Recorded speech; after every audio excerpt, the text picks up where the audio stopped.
And it, Chris Boiler Installation Specialist. Right, a lovely cold January day. We're fitting another boiler. Customer wanted a boiler out of the kitchen, having a new kitchen, so they wanted it. So whoever wants a boiler in a detached garage, this is how we do it.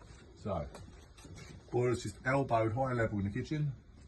We always hide it in a big bit of pipe, insulated pipes in there, pipes and the cable. Now what we've done here, we've taken the flue through the actual roof. So the boiler we put in the corner there, and the flue through a slate roof.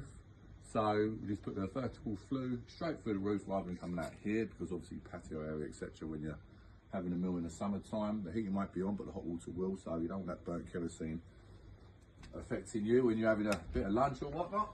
So what we've done here, taking the pipes, this is where pipes come through, all nice and lagged with the cable as well in that bit of trunking to pipes.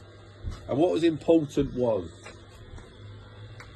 we put our setup in here, because all this setup was in the kitchen and it was obviously taking up a lot of space. So we've had to run an extra pipe, an extra heated pipe to accommodate the setup here.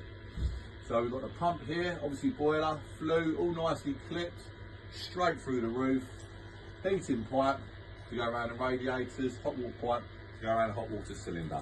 And there's the boiler there, oil was the other side of the wall, straight in, and that's it. So this has all been done, ready for a commission, which I'm going to do now with the trusted flue gas analyzer, and that's it. So all signed off. This is going to be in a minute. I'll sign it all off.